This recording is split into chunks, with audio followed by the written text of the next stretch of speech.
Hi, folks. Welcome to the Prepared Homestead. This is Travis. Thank you all for stopping by to watch. Well, the president said that he wants to get to heaven, that he's hoping that he can get there. It'd be a nice place to visit, I guess. You know, he's all about the gold stuff, so, you know, walls made of gold and everything. That's right up his alley.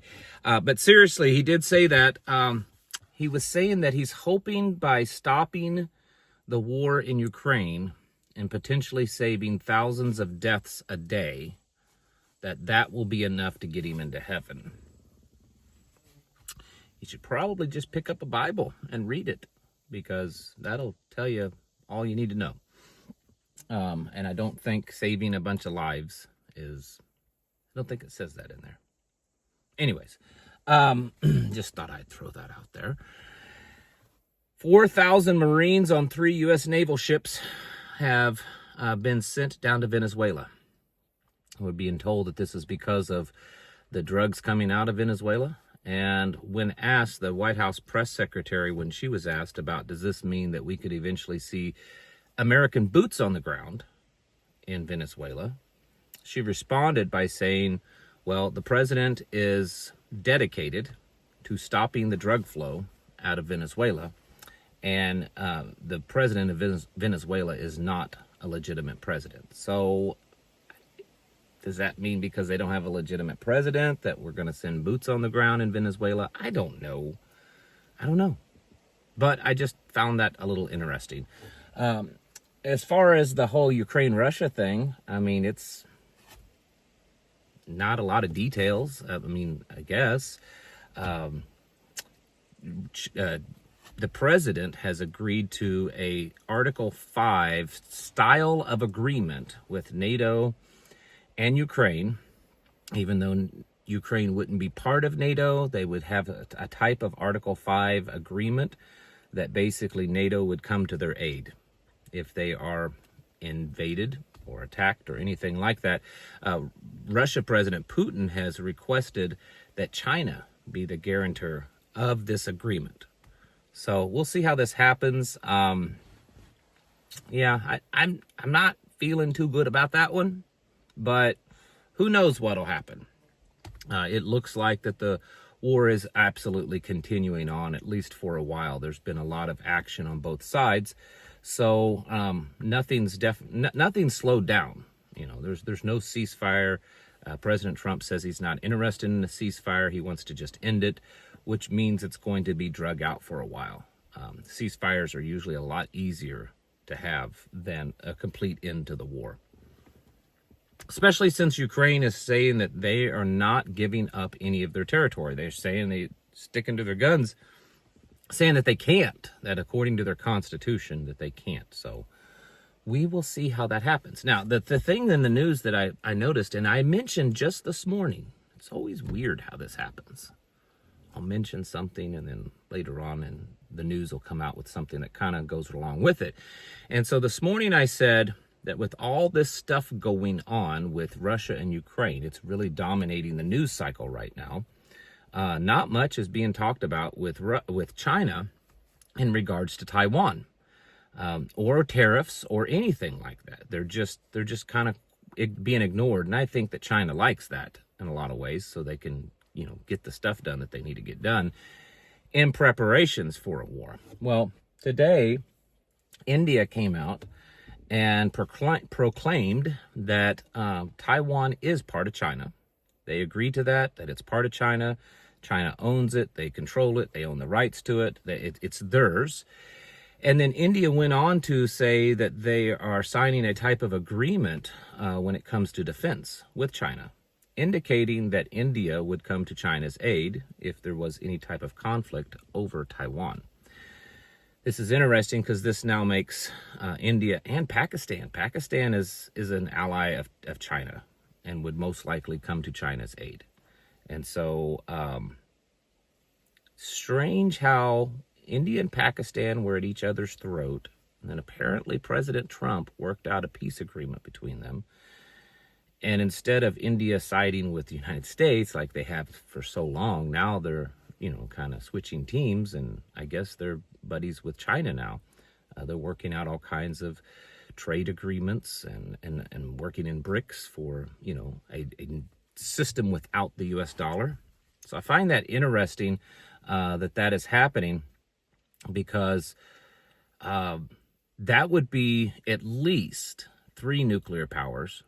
And if you throw in North Korea, that's 4 nuclear powers that would very likely defend China if we got involved with China over Taiwan. And while I understand that all 4, especially 3 of them, their militaries pale in comparison to the United States, those are still somewhat modern militaries. I mean, it's a lot, and they're all nuclear powers, and nations like Pakistan and North Korea, I think, would be the more likely candidates to use a nuke. So I don't know. It's just my opinion. I think that this stuff is moving along. And when I talk about how this is all orchestrated, this is all for a purpose, this is kind of where I'm getting. So we're being distracted because of the Russia-Ukraine thing, which is a legitimate, real thing. And maybe we're going to be involved in that more. I mean, the president has indicated that we could see boots on the ground in Ukraine, U.S. boots on the ground.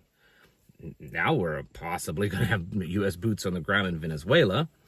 And then there's this whole, China thing. And it's like everything's kind of distracting, because here's the thing. I think most of you would agree to this, that the big showdown is actually between the United States and China. It's not between the United States and Russia or Iran or Venezuela or anything like that. Those are smaller wars that are happening or will happen, but definitely the China showdown is the big one. And I think that we're just seeing things being set up in that direction.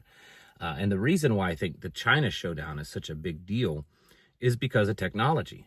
China is the biggest competitor when it comes to, highly advanced technology. And in fact, in some ways, there are many experts that believe that China is definitely more advanced than us.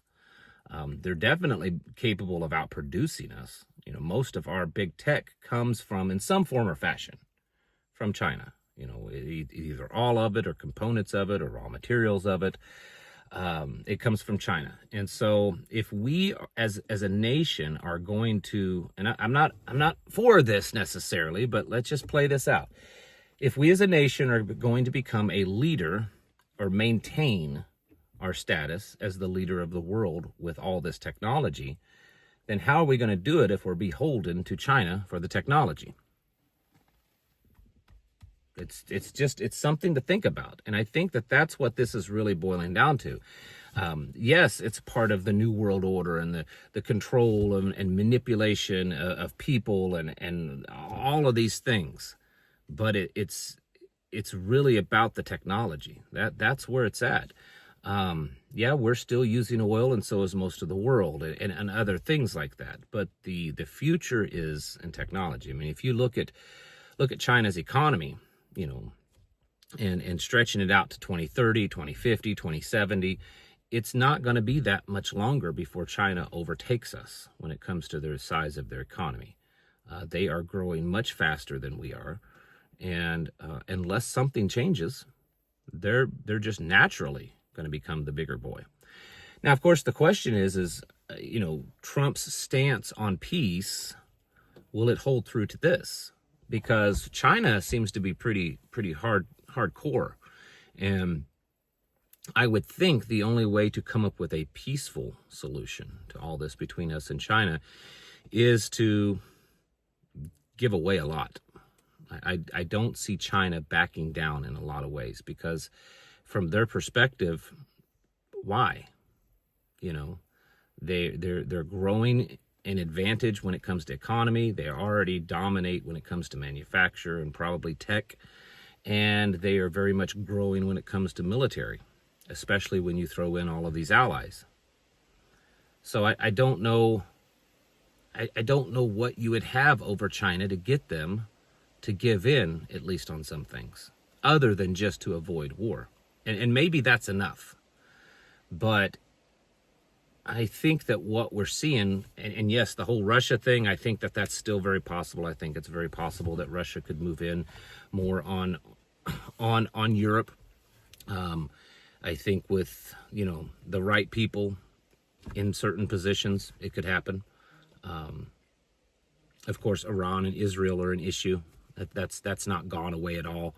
Iran is getting ready to put up at least they claim, they're getting ready to deploy a major satellite surveillance system in space. So that's going to be something big for them. So there's a lot of stuff there going on, but I really think that the heart of this is between the United States and China, because we're the two big dogs up at the top of the pyramid. And at some point we have to square off and figure out who's going to stay there, because we both can't. It's just not how it works. And will that be through a major war, or will that be through some kind of major economic collapse, espionage, fifth generational warfare that's, not what we're used to, cyber attacks, things like that. I don't know, but I think it's something to watch, and we may be gaining some allies in some ways, but I think that we're really losing a lot. And it might have this appearance that we're possibly gaining an ally with Russia, but I don't think that's going to happen. I don't think Russia's ever going to trust us and be an ally, or where we could trust them. I think it's just, whatever they're doing, it's for their own benefit. And that's just my opinion. So how this boils down to you and I is that it's obviously, like I say all the time, it's more reason for you to prepare.